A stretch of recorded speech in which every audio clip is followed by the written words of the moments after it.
Voilà, merci d'être venu malgré les signes apocalyptiques de la météo qui se sont produits tout à l'heure à 17h. En entendant ces tonnerres, m'est revenu à l'esprit une petite histoire que j'avais entendue, que j'ai pu vérifier auprès de Thomas Romer qui est là. Il paraîtrait, et c'est vrai, que lors d'une visite du président Jacques Chirac aux États-Unis, George Bush Jr. George Bush Jr. aurait évoqué ses préoccupations sur les drames du Moyen-Orient, etc. Et aurait parlé de Gog et Magog. Chirac n'était pas un spécialiste de la littérature biblique, s'est retourné vers ses conseillers, qui étaient aussi perplexes, et qui ont dit oh la Bible, ça doit être un truc protestant. On va vérifier auprès de la Fédération protestante qui s'est adressée à qui? À Thomas Romer. Donc l'histoire est vraie. Je n'en dirai pas plus, simplement pour dire, vous souhaiter la bienvenue, dire qu'on est très heureux d'avoir Thomas Romer ce soir dans le cadre de cette série des Lagrange Lectures, et je laisse le frère Anthony Jean-Brunnet qui les organise présenter notre conférencier de ce soir.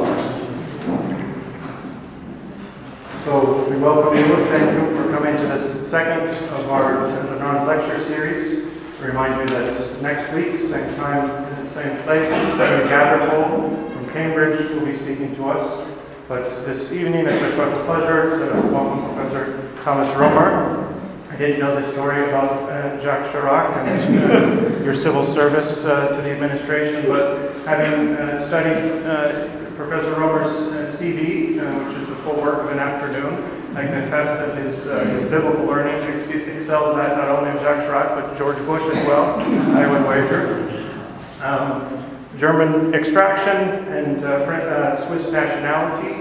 Professor Romer taught first at Geneva, then Lausanne, and since 2007 has held the chair in the biblique at the Collège de France, which is a historic happening, the first time that the word Bible has been covertly snuck into the title of a chair at the Collège de France. Professor Romer is certainly known to many of you from his many publications. Recently, 2015, English translation, The Invention of God. He's also no doubt known to many of you from his impressive web presence. And you can follow, in fact, his courses online, which I recommend to you all. This year, his course in Paris has focused on the Ark of the Covenant, and we'll be hearing his latest research into this famous, intriguing story from the so-called Deuteronomistic history. One of our guests asked me if we'd find out where the Ark was hidden. I can't make any promises, but let's together welcome Professor Thomas Romer.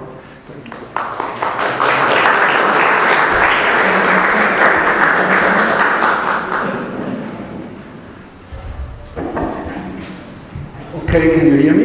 It's okay? Okay.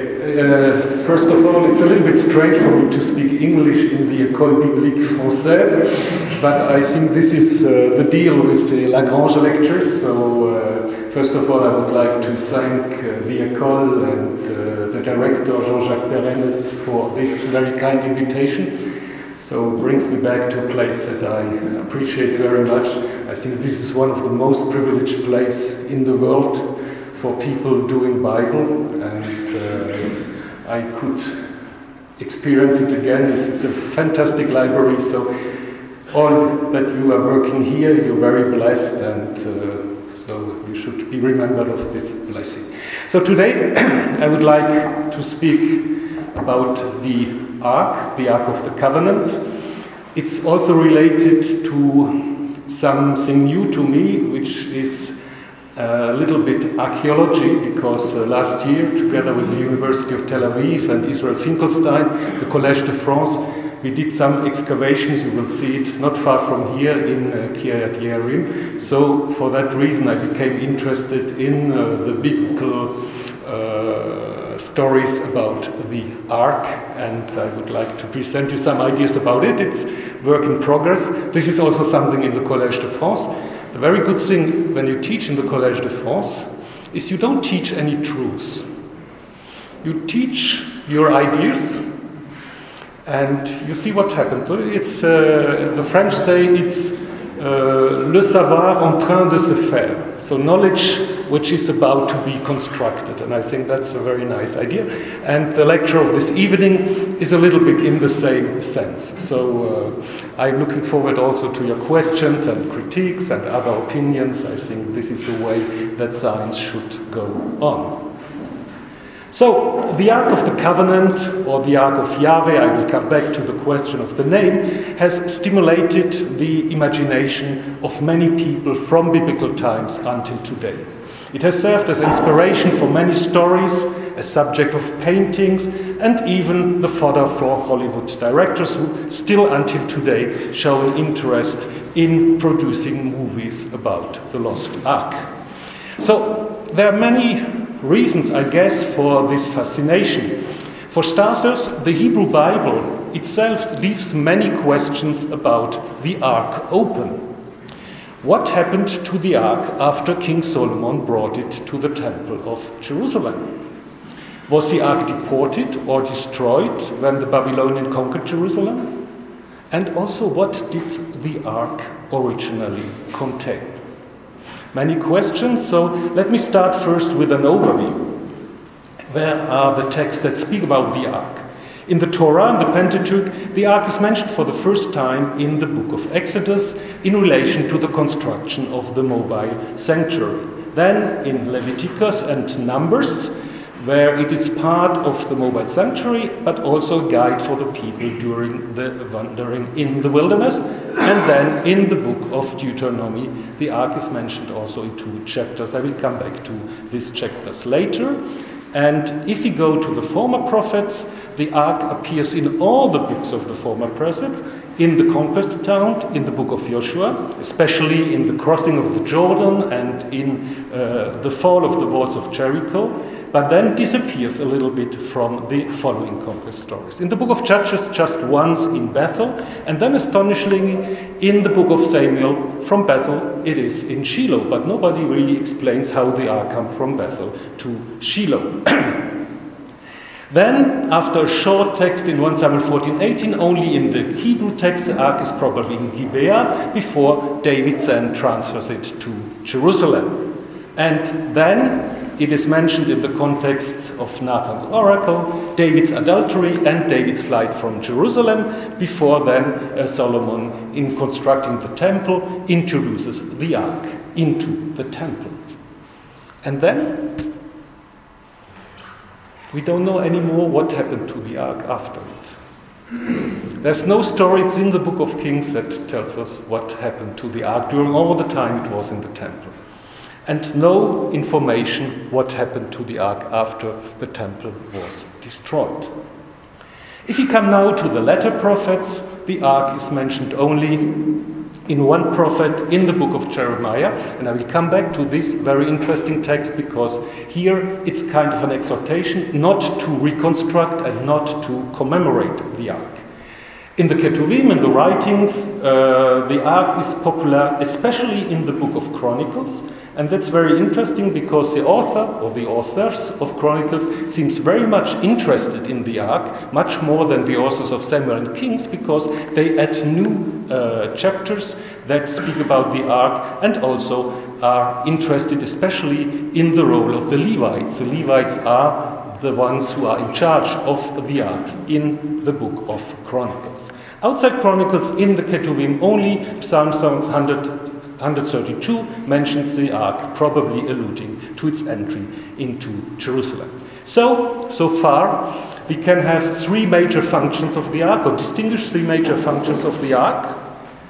As an item of the sanctuary, or the Jerusalemite temple, as a symbol of the divine presence in the conquest account, and as the major character of the so-called Ark narrative. I will come back to all this. I had this, I don't know if you have this on the handout or not. This, if not, don't worry, it's not important at all. It's just a kind of statistic that shows that the Ark has very different names. Ark of the Lord, Ark of God, the Ark of the Lord Sebaot, who's throning on the cherubim, and so on and so on. I don't go into these details. I don't think you're much interested in it. From time to time I will speak a little bit of the titles. But let us go back now to the beginning and to the Ark and the sanctuary. The Ark appears first, if we take it in a synchronic way, in the story of the building of the mobile sanctuary in the book of Exodus. So here, most people would agree that this text belongs to what is called the priestly layer or the priestly document of the Pentateuch. And what is interesting here is the fact that the Ark is called here Aron HaEdut, the Ark of Testimony. And it's very interesting because it's not called the Ark of the Covenant here. Also, the priestly writers, they use the term Berit, covenant, in other texts. So when they speak of the covenant with Noah or the covenant with Abraham. So maybe for the priestly writers, they don't have this idea that the Ark is the Ark of the Covenant. It's the Aron HaEdut. So, what does it mean? Maybe it can allude to Mesopotamian practice of deposit tablets. And this is an idea of Horowitz, who in fact was claiming that the text in Exodus is inspired by the ancient Near Eastern royal building inscriptions. In these inscriptions, you may know it, when you build a sanctuary, you have a deposit stone, which either has a map, the plan of the temple, or accounts why the shrine is constructed. And so maybe the priestly authors would have understood the Ark as a building deposit for the mobile sanctuary in the wilderness, containing the divine instructions that Yahweh gave to Moses in Exodus 25 and following. In this case, P would transform the traditional idea of the building deposit. Since the sanctuary is portable, the building deposit can also be transported. In Deuteronomy, there is another understanding of the making of the Ark and also another name, because in Deuteronomy the Ark is called Aron Berit, the Ark of the Covenant, and contrary to the priestly text, is presented as containing the tablets of the law. The same title appears in Chronicles, as we have seen, and in Chronicles even Berit, covenant, is added very often to the Ark, whereas in the book of Samuel this word is not so much used. So, as I told you already, in Chronicles the Levites are very important as the porters of the Ark. If we come now to date these texts, I think most of these texts are written at the earliest in the Babylonian and probably more in the Persian or even Hellenistic periods. And they all point in a way to a transformation of the original function of the Ark. That there was a change, this is quite clear if we look on this text in 1 Kings 8. After Solomon has introduced the Ark into the temple, it is stated there was nothing in the Ark except the 2 tablets of stone that Moses has placed there at Horeb when the Lord made a covenant, and so on. So the emphasis on the nothing else in Rak plausibly indicates that we have here a relecture of the original function of the Ark. You know, if you have in the Bible, there's nothing else, then you can be a little bit suspicious, and maybe there was something else. I will come back to this later. If we go now to the question, what was the original function of the Ark, we can have a look on this text in Numbers 10. The book of Numbers, it's probably quite a late collection of all kinds of materials, and this does not mean necessarily that all the material that is integrated in, I'm sorry for those sitting, I cannot see you over there, but just sitting, but you can also come over there if you cannot see me. In the book of Numbers, we have this strange text where the ark is a little bit in competition with the cloud of the Lord who's going out. So we have the ark and the cloud, and that's why some scholars would argue that here the ark was inserted later. This may be the case, but still, it's interesting that if you look in the manuscript of the Codex of Leningrad, for instance, you see that the Masoretes here, I don't know, you cannot see my, you have here in the first line and in the last line, you have two, for those who are Hebrew, you have two inverted nuns, nunim. And this is probably for a purpose. So the Masoret apparently gave to these two verses a special status. Maybe they wanted to underline the antiquity or the special meaning of these verses, so they had some idea that here about the saying of the ark there is something special. In any case, the ark is here kind of a portable shrine in which the Lord resides and from which he departs when fighting for Israel. So if the original function of the ark was a palladium that materialized the divine presence in war, it seems logical that the ark is also mentioned in the conquest stories in the book of Joshua. However, in these stories, the function of the ark has somewhat changed. In the story of the crossing of the Jordan in chapters 3 and 4, most passages about the ark connected to the priests who has to carry it. And it's more a liturgical object than how should I say, a palladium, because it has a role that is more liturgical than related to war. If you follow some authors who did work on Joshua, like Bieberstein, for instance, he is claiming with others, and I don't want to go into details for that, that in the original conquest story of the crossing of the Jordan and also in the fall of the walls of Jericho, the ark did not play a role. It was inserted according to this theory later. So probably by an author who was quite similar to the author of the Book of Chronicles. And then it's interesting because in Joshua, if you look, the porters of the ark are the Kohanim, and in Leviticus, the porters of the ark are the Levites. So maybe there's some competition in Persian or Hellenistic time about who are the carriers of the ark, the priests, the Kohanim, or the Levites. And this is a competition we know also from other contexts between Levites and priests. So the only thing I would like to say here now is that the ark does not originally belong to the traditions of the wilderness in Numbers and the conquest. So that means that the original Sitzim Leben, the original context, is probably the tradition conserved in the book of Samuel, the so-called Ark narrative. This idea about an independent Ark narrative that brings together chapters 4 to 7:1 in the first book of Samuel and 2 Samuel 6 was an idea of Leonard Rost in the 20s in his book about Überlieferung von der Thronnachfolge Davids, the tradition about the succession to the throne of David.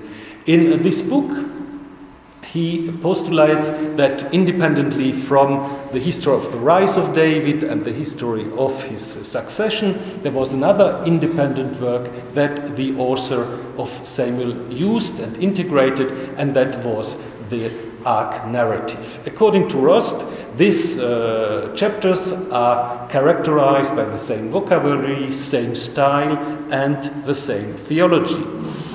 He was very optimistic in thinking that the story was written by an eyewitness in the time of David and Solomon.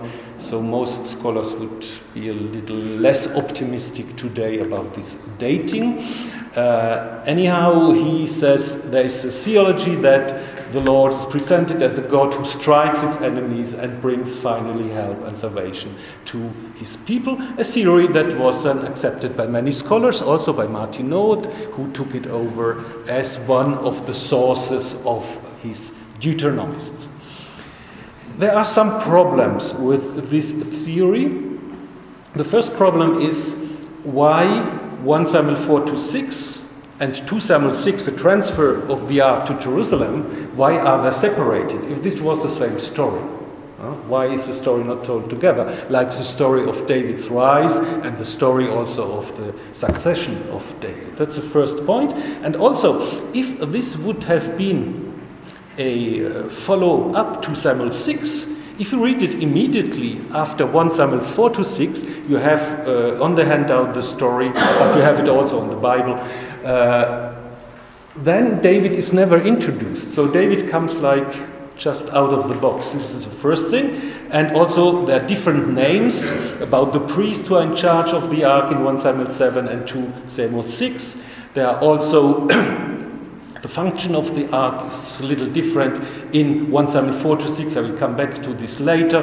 The ark is identified with Yahweh, acting directly, whereas in 2 Samuel 6 it's more like a cultic symbol.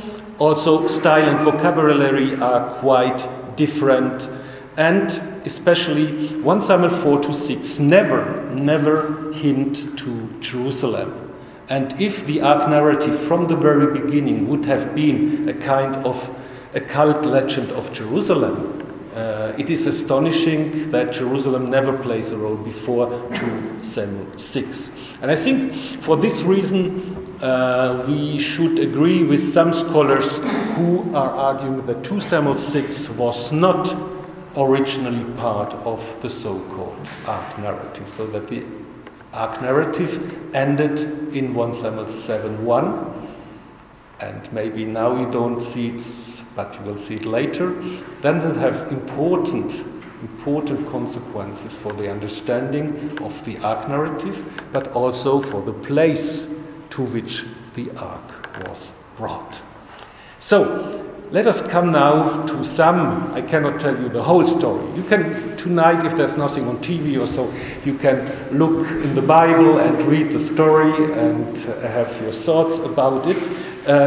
I will just highlight some interesting details. First of all, the so-called ark narrative starts with the defeat of the Israelites against the Philistines. First of all, as I told you already, there is no story that explains how the ark came to Shiloh.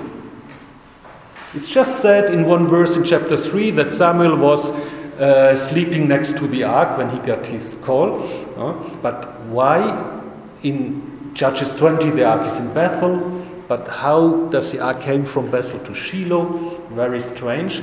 So it is quite probably the idea that we have here the independent ark tradition linked to this sanctuary of Shiloh. And this was the beginning of the ark.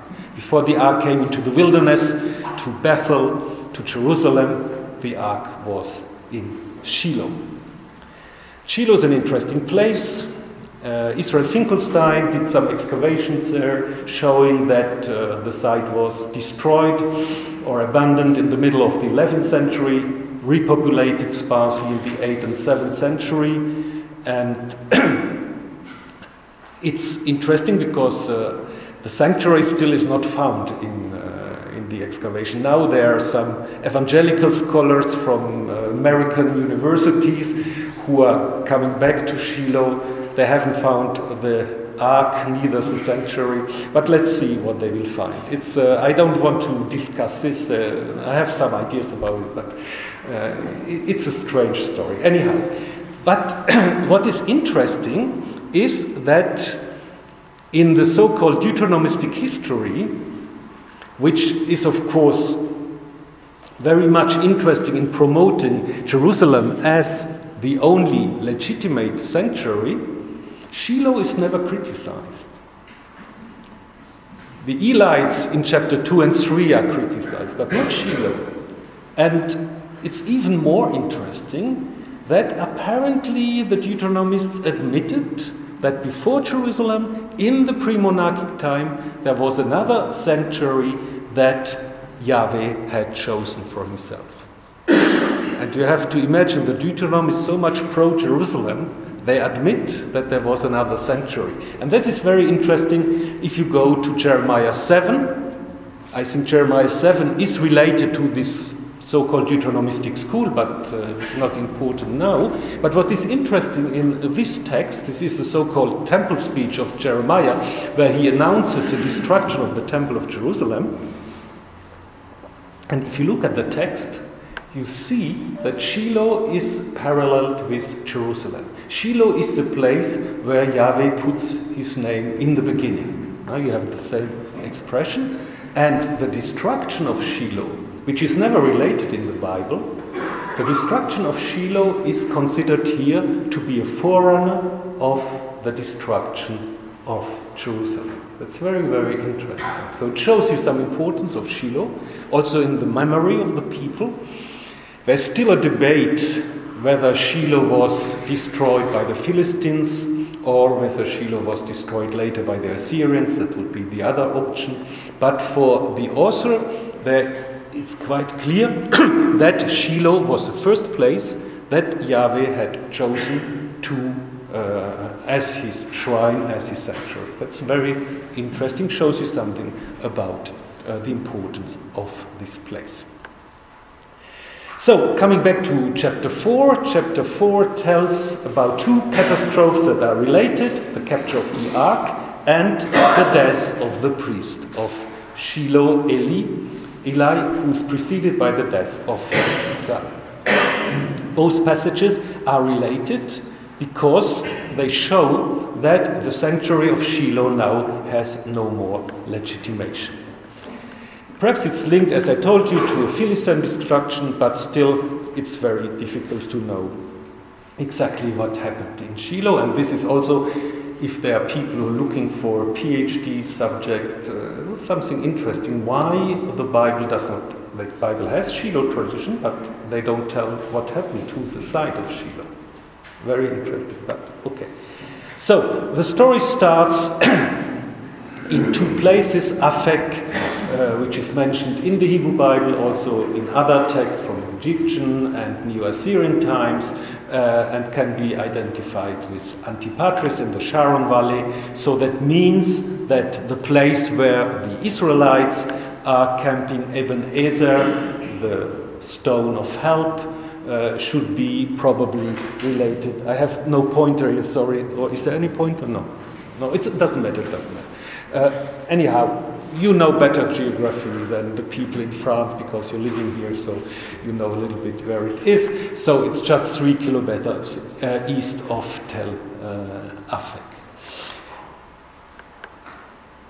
The elders of Israel, so the first chapter relates the defeat of the Israelites, and the elders understand why this defeat had happened. Because it happened because of the anger of the tutelary deity. And this is a quite common motif in the ancient Near East. The Israelites did not bring Yahweh to the battle because they did not bring the ark.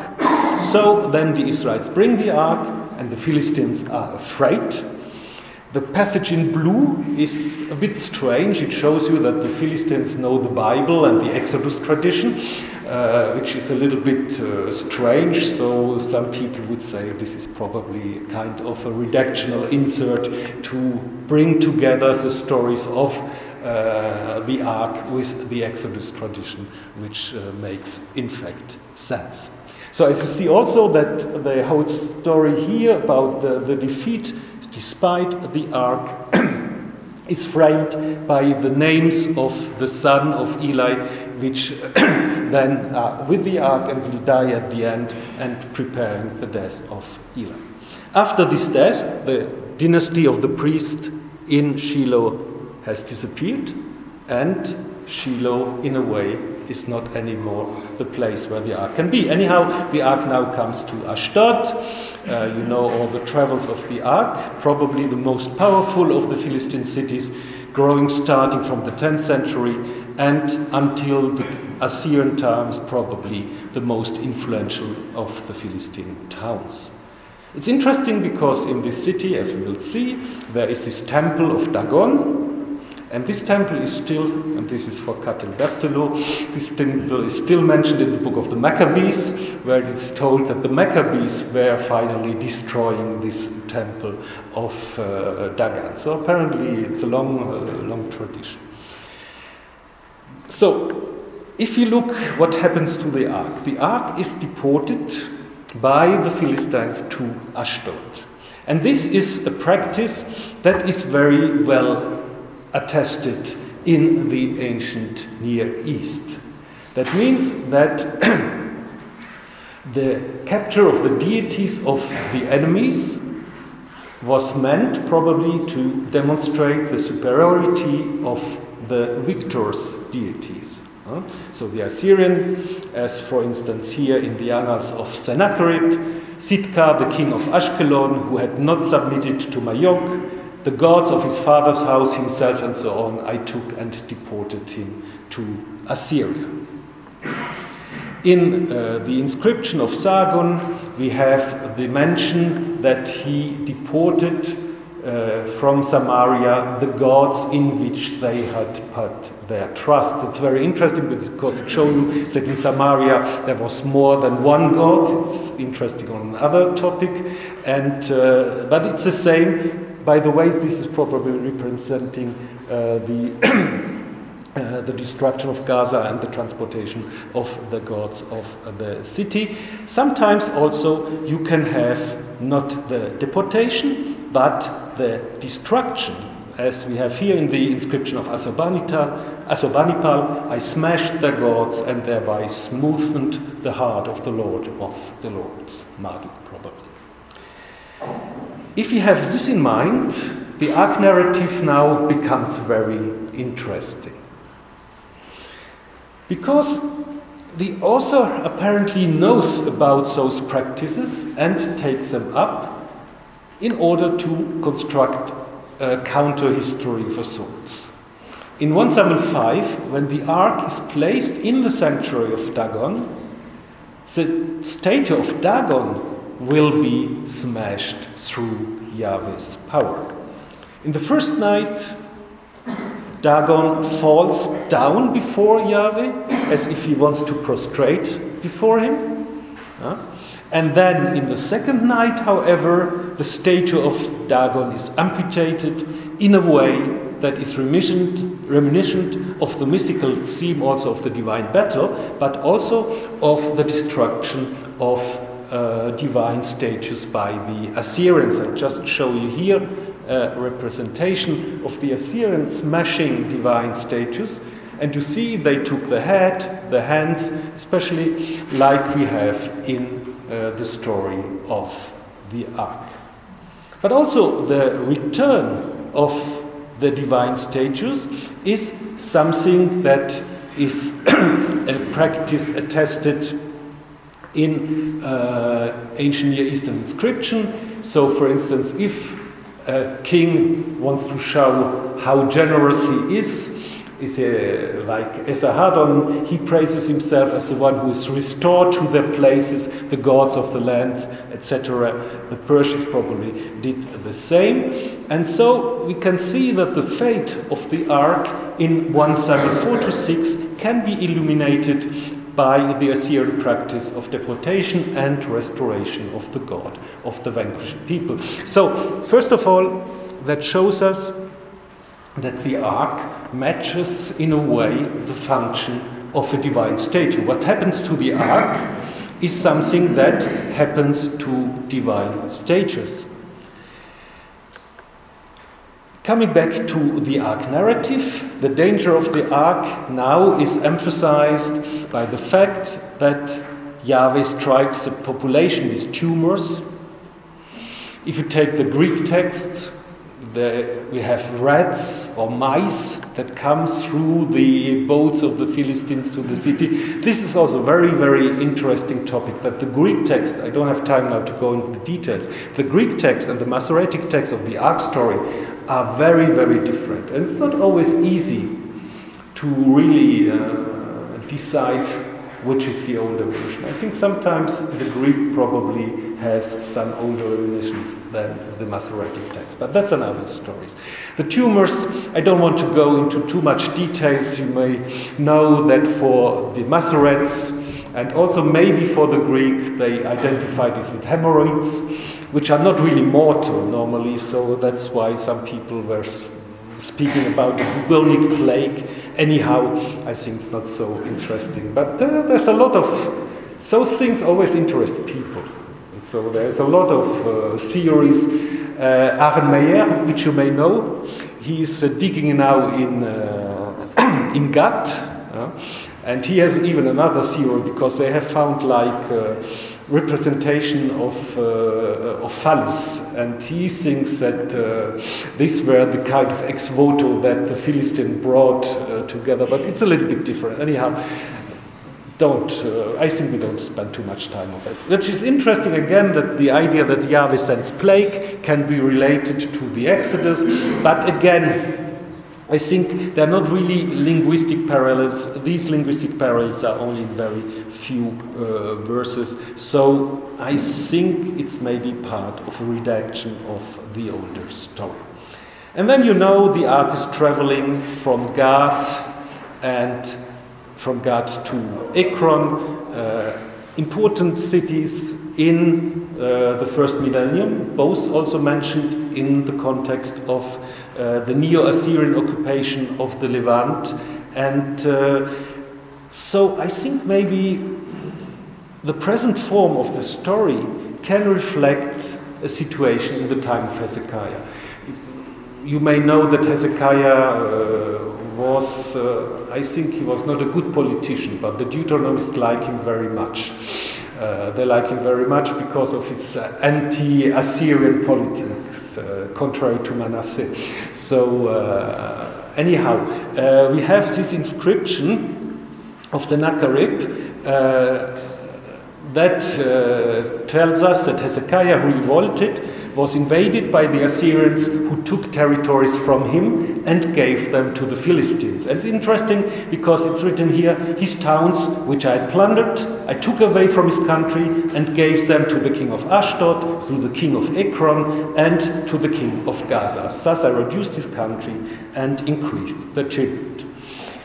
The fact that here we have Gaza, in our story we have Gad, this may be explained by geographical reasons, because of the logic, the Ark has to come to Kiryat Yearim, it's difficult to bring them down to Gaza, but it is possible that at least at one stage of the composition of the Ark story, we have a reflection of a situation of conflict between the kingdom of Judah and the Philistine coast during the time of Hezekiah or the time of Manasseh. So there is some competition between the cities and the Judean territories, which may be reflected in the Ark narrative. And this is also the case if you look how the Ark come now to Bet Shemesh. So when the Philistines decide to get rid of the Ark, they bring it to Bet Shemesh, which is presented as a border town between the Philistines and the Israelites. Interesting also that the lords of the Philistines, the governors of the Philistines, they don't enter Bet Shemesh, so they stay outside. And again, if you look into the Bible, we see that Bet Shemesh is presented as a border town. Sometimes it's claimed to belong to Judah, but in some lists it is not mentioned in 1521 following, it's not mentioned to be part of Judah, which may indicate that it had come under control of the Philistines, or that there is some status between Philistine influence and Judahite influence. So that could also mean that 1 Samuel claims that Bet Shemesh is part of Judah. Again, in the Masoretic text, Yahweh strikes then the inhabitants of Beit Shemesh. Again, like he struck the Philistine, he will strike now the inhabitants of Beit Shemesh. Because, and that's very strange, because they have looked at the ark. What does it mean? Maybe they opened the ark and they saw something they are not supposed to see. So nobody can see the Lord, so maybe they saw him in the ark, but I will come back later to it. Anyhow, the idea is that after Yahweh struck here the man of Beit Shemesh, the ark has to come to Kiryat Yearim. And this is very, very interesting because, first of all, this is the end of the original Ark story. If we follow what I showed you before, that 2 Samuel 6 is not originally related to the story of the Ark. And then we can also ask ourselves, why does the Ark not come back anymore to Shiloh? It was captured from Shiloh, so logically they should have restored it to Shiloh. It comes to Kiryat Yearim. So that's why we have to look a little bit at this place of Kiryat Yearim. I think in the story, as we have it now, it's an indication that Kiryat Yearim, in a way, replaced the sanctuary of Shiloh. If you look in the Bible, Kiryat Yearim is sometimes also called Kiryat Baal or even Baala. And another thing that I have to mention briefly, there is some hesitation in the text whether Kiryat Yearim belonged to Benjamin or whether it belongs to Judah. In some lists it's Benjamin, Nachala of Benjamin. In the most of the lists, however, it's claimed for Judah. The identification of Kiryat Yearim with Der El-Azar is sure, so it's the hill very close to here, next to Abu Ghosh, and some people even think that Der El-Azar still keeps a memory of Eleazar, who is one of the priests that is consecrated in order to host the Ark. How to explain this Kiryat Yearim and Kiryat Baal or Baala? Some people would say that this was the older name, Kiryat Baal, Ubaala, and then was eschewed because it reminded of the deity Baal. That is one hypothesis. There's another hypothesis, the opposite theory, that is that Kiryat Baal is a late polemical invention for a place that hosted a sanctuary and which from a Jerusalem perspective was then unacceptable. But this, I think, is a little bit difficult. We have such things. For instance, in the book of Hosea, Beit El is called sometimes Beit Aven, probably in a negative way, the house of all kind of bad things, a house of trouble or whatever. But for Kiryat Baal, there's no clear indication of such a polemical use of the text. So I think we can go to another idea and say that Baala or Kiryat Baal refer more specifically to a high place where the sanctuary was, contrary to Kiryat Yearim, which may have a larger extent. So, according to 1 Samuel 7:1, the ark is brought up to Kiryat Yearim, and from Kiryat Yearim to Giv'ah, to a hill. And I don't think this is another location. This is a hill of Kiryat Yearim. Again, in 1 Chronicles 13, David and Israel went up to fetch the ark, probably also the location on a hill. So that means, also if you look at Joshua 18, we have still this expression Giv'at Kiryat, the hill of Kiryat, which could also refer to the top of the location and would have hosted the shrine of the ark. It is clear that in 1 Samuel 7:1 we have indeed the foundation of a shrine. Also we might imagine maybe this is a text a little bit short, maybe the original story was longer, that we never know. This is a problem in diachronic exegesis, because we cannot be sure that the redactors kept all the texts that they transmitted. This is an idea of the traditional German Literarkritik, where they think they can put off everything and then they have the Urtext, the original text, but that never works.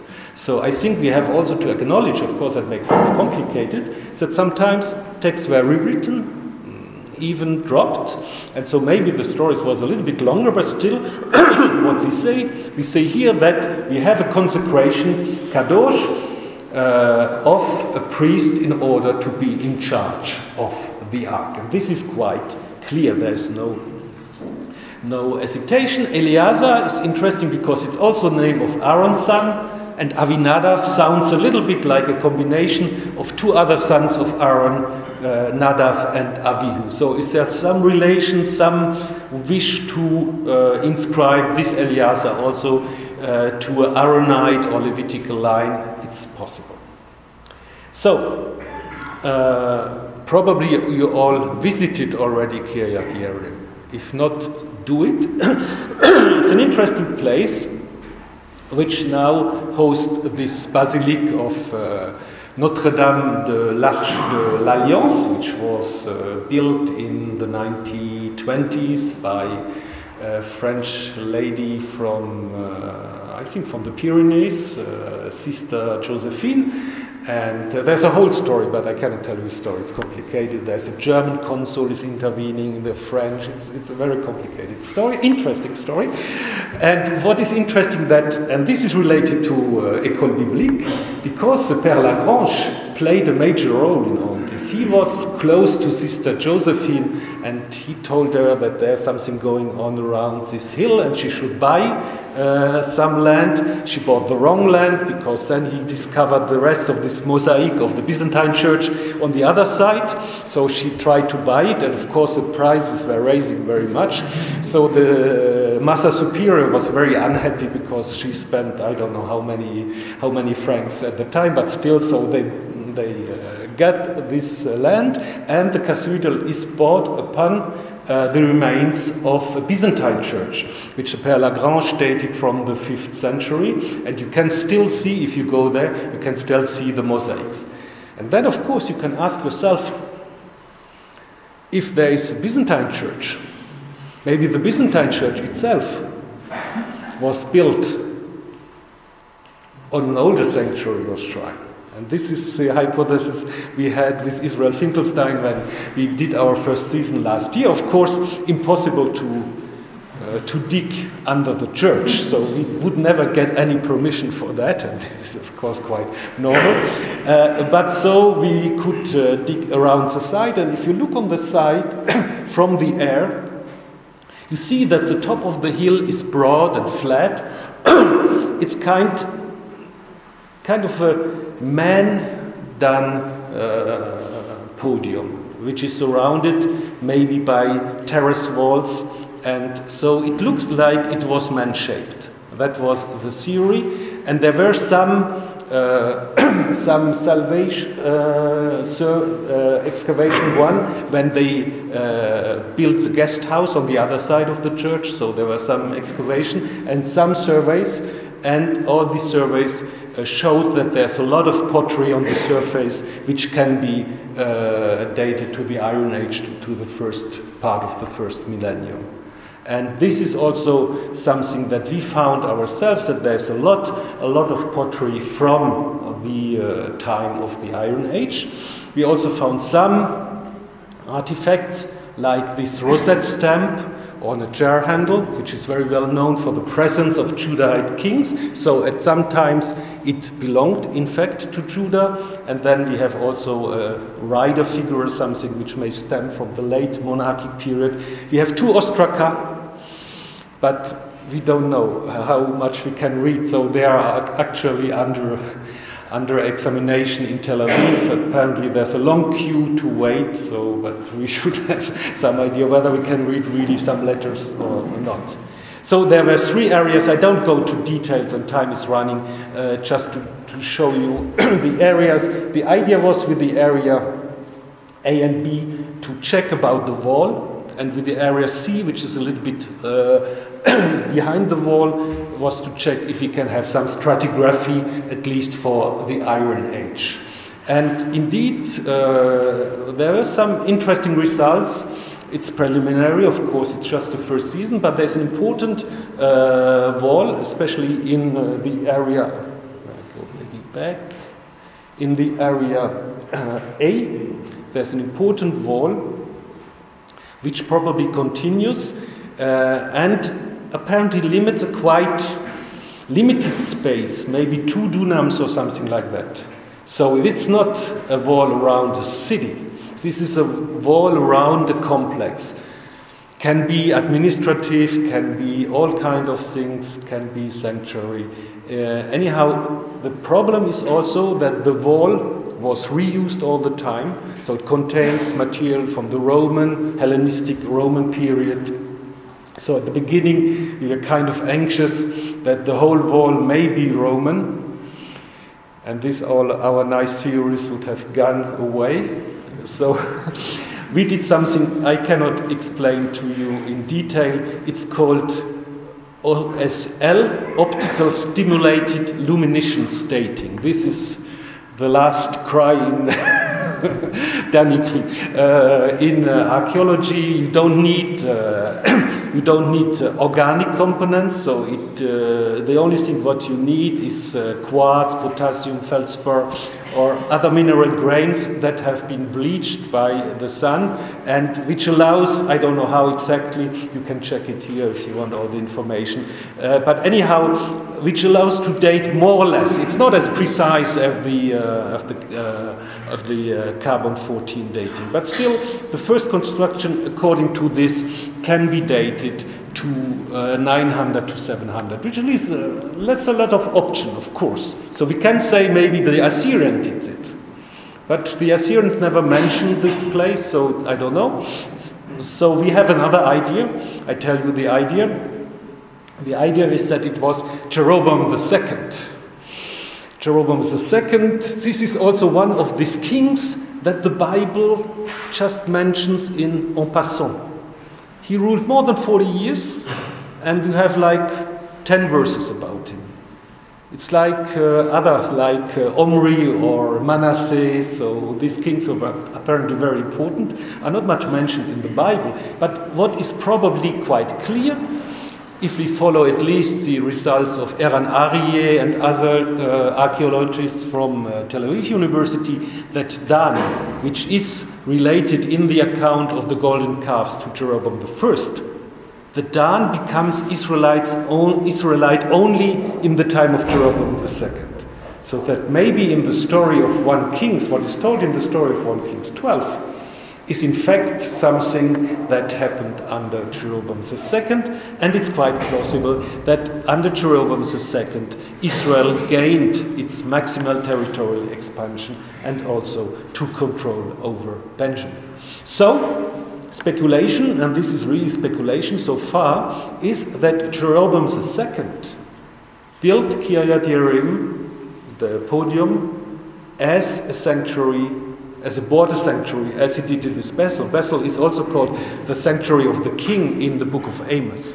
So that apparently he took Benjamin and he tried to fortify Benjamin also with kind of sanctuaries. And maybe the original story then, before its revision in the south, told about this event, the transfer of the Ark from Shiloh to Kiryat Yearim. And then, of course, why and when did the Ark come to Jerusalem? And here I have also a little idea. If you look on the Book of Kings, I told you before already, in the Book of Kings, the Ark is only mentioned under Solomon, who introduced it to the temple, and then nothing happened anymore. So if it happened really under Solomon or under David, why is nothing told about the Ark? So my idea is that it happened not under David, but it happened much later. It happened maybe under Josiah. So, Josiah probably, or the scribes of Josiah, they rewrote all the story of the building of the temple. But if the story existed before, and it was only written or revised in the time of Josiah, that would explain also why there was nothing to tell, because the Ark came to the temple only in the time of Josiah, so at the very end of the Judaic kingdom. So the only thing that Josiah told his scribes, you tell them it started already under David and Solomon, and there was no need to tell any other stories, because in fact the Ark only arrived in Jerusalem under David. So it means it stayed in Kiryat Yearim for much longer time than the Bible will tell us. The Bible said it stayed 20 years, but maybe it stayed 100 or 200 years or 150 years. So that would, of course, also make interesting difference. And there's a very interesting text. It's not in the Kings, but it's in the book of Chronicles. You know, the Chronicles telling the same story. And when they tell the story about the Josianic reform, there is this strange verse that Josiah says to the Levites, put the holy ark in the house of that Solomon, son of David, built. You need no longer carry it anymore on your shoulders. That's very interesting, because this order seems to indicate that the ark has not yet been placed in the temple. Put the ark now in the temple. And this could be a hint to this idea that I have, that the ark only came to the temple of Jerusalem in the time of Josiah, which of course would make the story quite different than the Bible, as the Bible is telling. And then probably the ark became first the throne of Yahweh, flanked by the cherubim, as we have it also from the Phoenician evidence, and then later the Deuteronomists in the time of the exile, they transformed the ark into the container of the tables of the law. So if you still have 5 minutes of attention, we can ask the question, what was in the ark? I don't know if you have seen Indiana Jones. Yes? And Indiana Jones, what happened when they opened the ark, you remember? There's first some kind of electricity coming around. And this is not an invention of the author of the script of Indiana Jones, because this is an idea which we have already in the 19th century, or maybe even before. This is a very important physicist. Some people think he's a charlatan, others think he's a very important physician, so I cannot judge this question, but he wrote a book, The Fairy Tale of Electricity, and in this book he said that Moses was a very skillful electrician, and the ark was a machine in which electricity was generated by friction of air against silk curtains. So this continues. In the Daily Mail in 1999 there was this same idea. If the Israelites had set out to construct a primitive accumulator, they could have hardly picked up a better design than the ark. This is gold and wood and I don't know. And when I was lecturing the Collège de France, somebody came and they say, I'm a physicist, I have the proof that the ark was a nuclear weapon of the Israelites. So I didn't go too much into details of that. You may also know that the Ark was built by extraterrestrials. There's all kind of speculation. It shows you how this ark is like interesting people. So if you come back to more serious speculation, if you come back to chapter 6 of the first book of Samuel, we have this idea that the ark was placed on a chariot drawn by cows, so it gives an object of some importance, which one can compare, if one would like, to the sacred chests that attested in Egyptian iconography used during processions. If you take Philo of Byblos, which is complicated because it's a late text, but he also speaks about two gods, field and rustic, Agros and Agrotes, that were associated with a chest, with a naos, pulled by two beasts. So maybe also he takes already the story of Samuel, so it's complicated. Anyhow, but in Palmyra it's interesting, we have a procession, which you may know, with a camel carrying a portable sanctuary, worshipped by 4 men and followed also by wheeled women. So is the ark something like this? Here you have a photo of the same relief. We can also go back to the idea that I had in the beginning, that the tablets of the law are maybe a substitution for something else. So what can it be?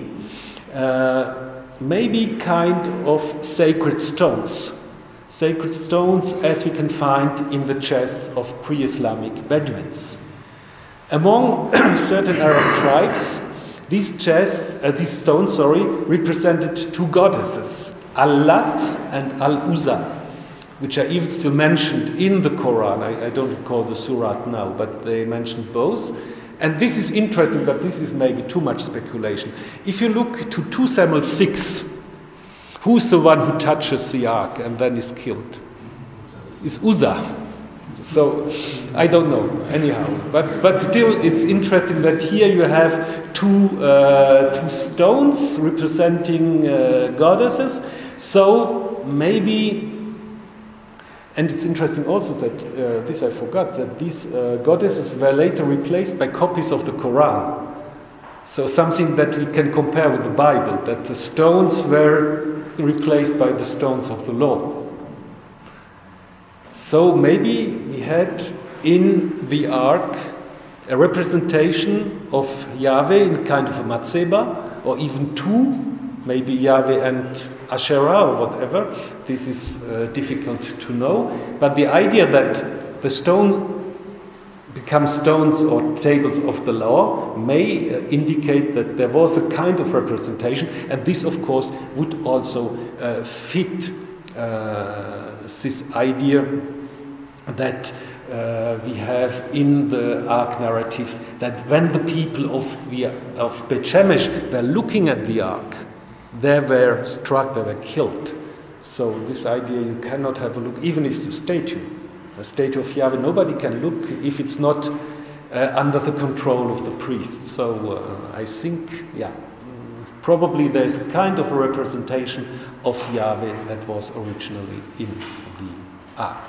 And so, as I told you already, there is no information what happened to the ark after the introduction of the temple and also after the destruction of the temple. We don't know. We have this text in the book of Jeremiah, where it is said about the Ark of the Covenant, it shall no longer come to mind, and it shall not be made again.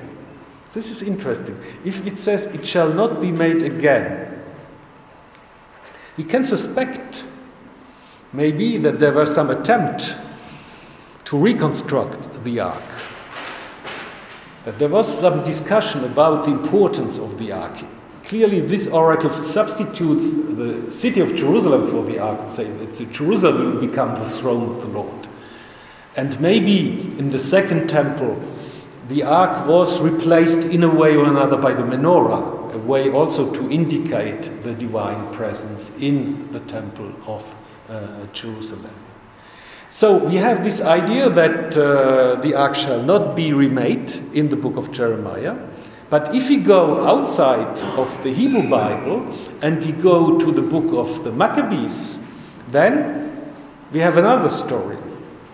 And interestingly, it's exactly Jeremiah who is the one who's saying the ark shall not be remade, who, according to Maccabees 2, was hiding the ark together with other objects of the temple next to Mount Nebo, because there were also some people, I cannot tell you all the stories about the ark, there was also some wild excavation of somebody who also found the ark under Mount Nebo.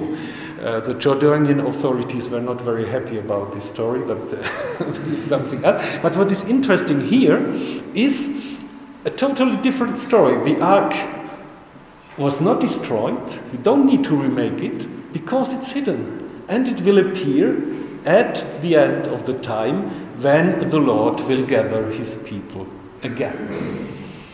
So, these different stories about, and this is my very short conclusion, about the origins, the transformations and the disappearance of the Ark gave then, of course, way to many, many speculations. You may know some of the stories that the Ark is in Ethiopia, and this story started with a very good observation that in the Bible, after Solomon and the king of Sheba, the Ark is not mentioned anymore. So dedication, it was given to the Queen of Sheba. The story is a little bit different anyhow, but I cannot tell the whole story, but this is one of the observations. Some people think that the Ark is in the Cathedral of Chartres, because there's a representation of the Queen of Sheba with a representation of the Ark, with some folds in Latin, which some can be interpreted that the Ark is buried under the cathedral. So this is a little bit like Da Vinci Code anyhow, but that shows you in a way that the mysterious disappearance of the Ark then gives place to new discourses and new functions that can be attributed to the box that represents, in a way or another, the presence of the God of Israel. I thank you very much for your attention.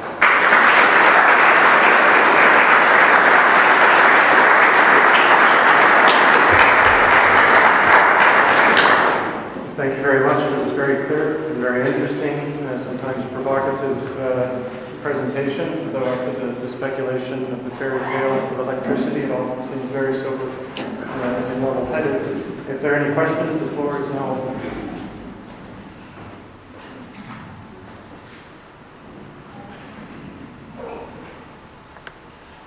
First question is always the most difficult, and then the other come.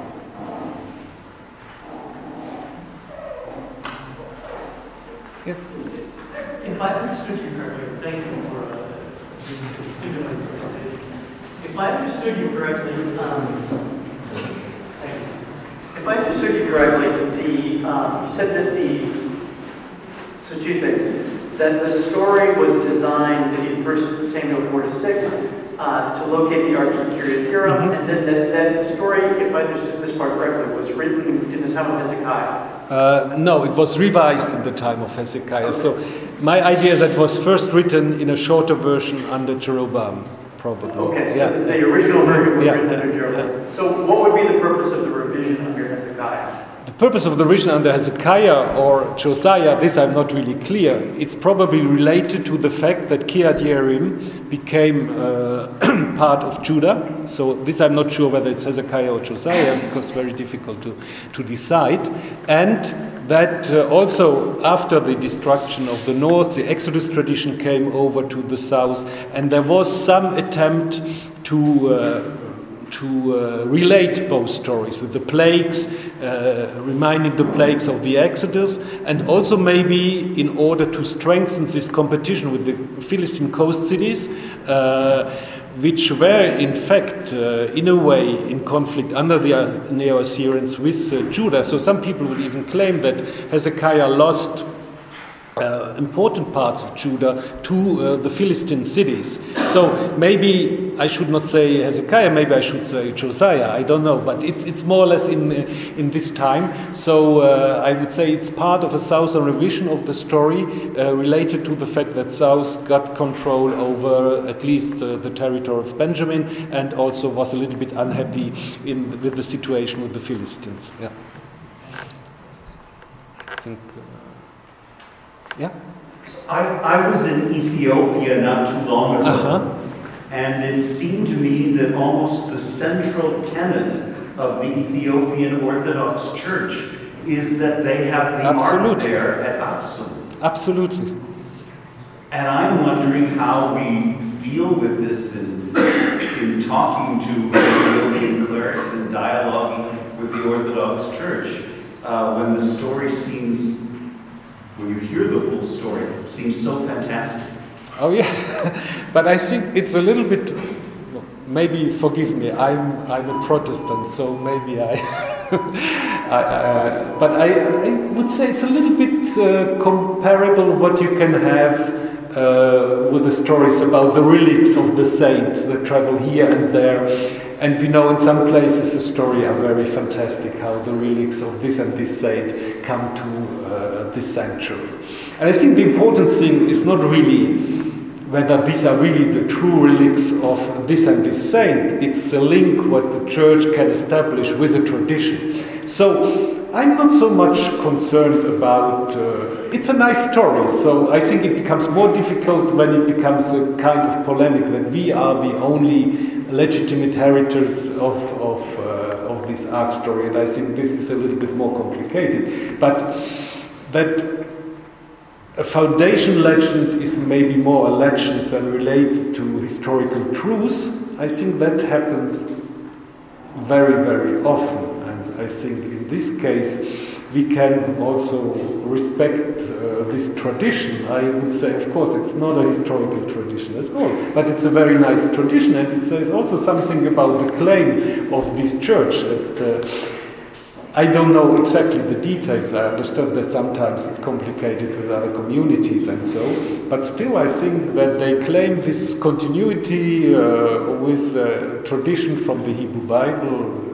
I find it quite interesting, so I'm not so much, I think we should not tell them you're totally wrong. Of course you can tell them there's not much evidence in the Bible. It's a very late story. I think it's from the Middle Age. I don't, some people would argue maybe the story is based on an older tradition already. So, but it's of course, but it's something like the Midrash is doing also all the time. And what I find interesting is, at least they have a good observation. They have a good point in the Bible.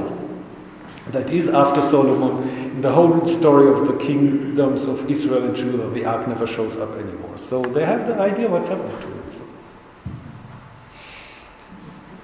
Yeah. Je pose une question en français. Donc les chapitres 4 à 6, qui sont donc introduits narratifs dans le Samuel, on a l'impression qu'effectivement ça n'y a pas une continuité, comme une intrusion. Et d'après vous, pourquoi le rédacteur final a-t-il mis ces chapitres-là, là, même si on ne décrit pas totalement, disons, ce que c'est que cette arche, c'est plus pour montrer un peu, disons, que Yahvé est plus fort, disons, que c'est lui qui est l'auteur, qui guide l'histoire, qui fait l'histoire. Ben, pourquoi le rédacteur final a introduit ce chapitre? Qu'est-ce que vous en pensez?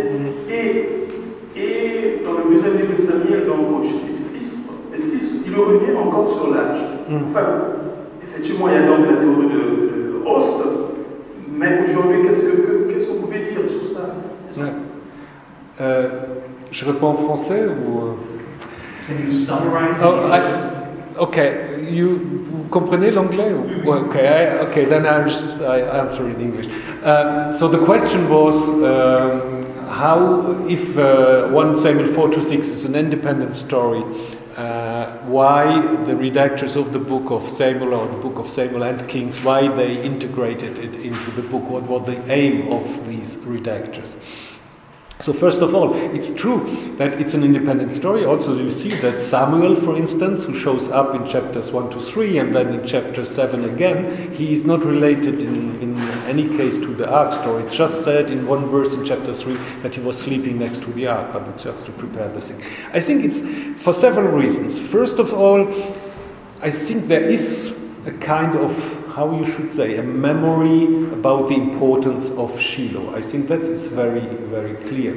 It shows up still in this speech of Jeremiah in chapter 7. So Shiloh, for these Deuteronomists, as I have tried to show you, they considered it as the first place that Yahweh really chose for himself. So I think in a way they try to deal with this memory, and so they put it in the beginning of the story before the time of the kings, because for them it's of course pre-monarchic. And the other thing is Probably also this is related to the question of the gentleman just behind you.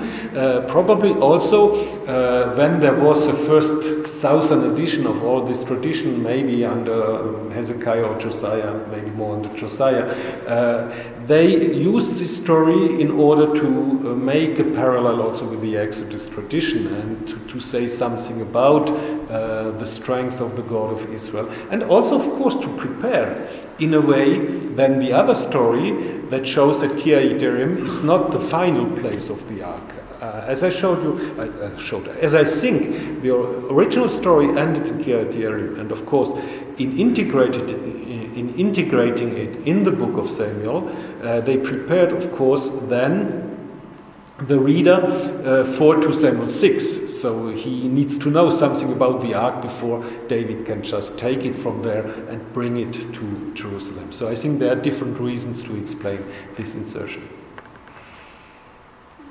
Yeah.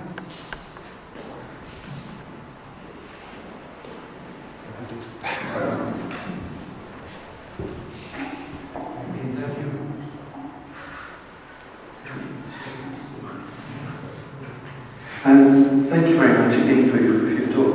It's a new topic for me, so forgive me if I say something not really apropos.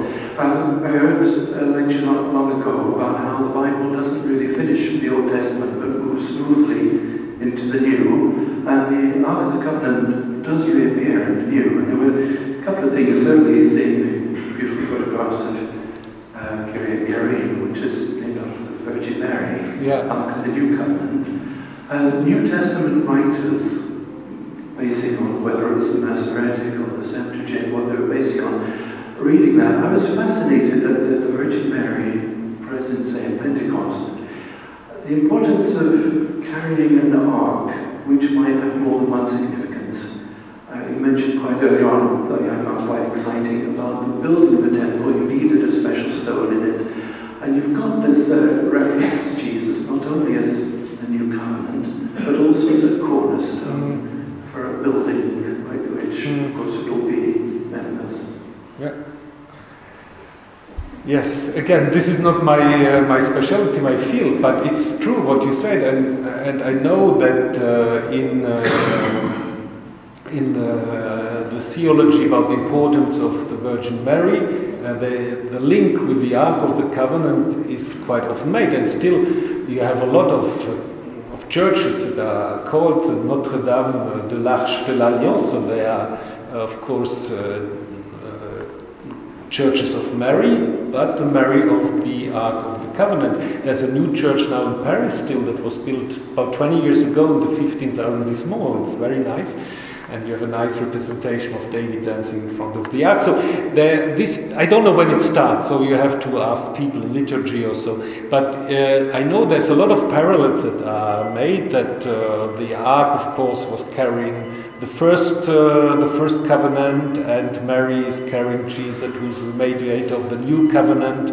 And there's a lot of parallels that people can do.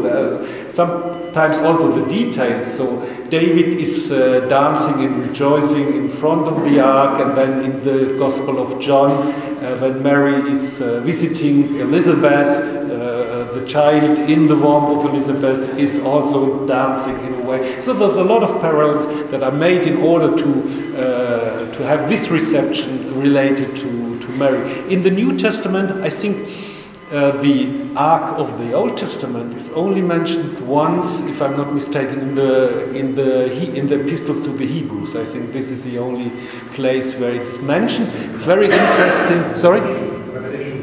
Revelation, yes, true. Yeah. Revelations and Hebrews, you're right.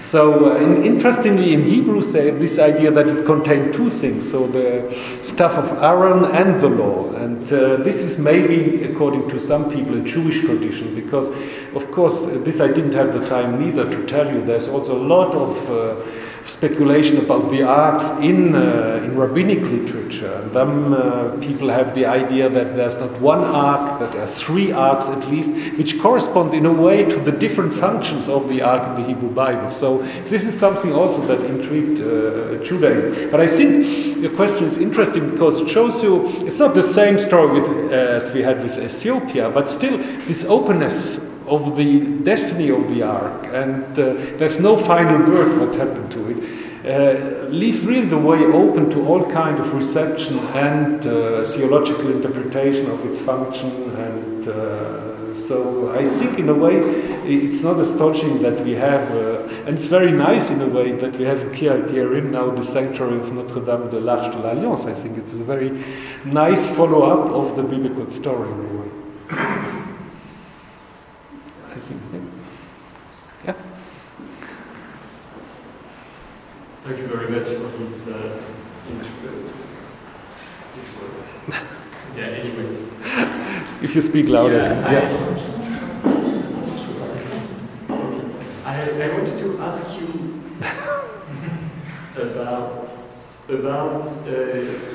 as a biblical scholar, you participated in these excavations.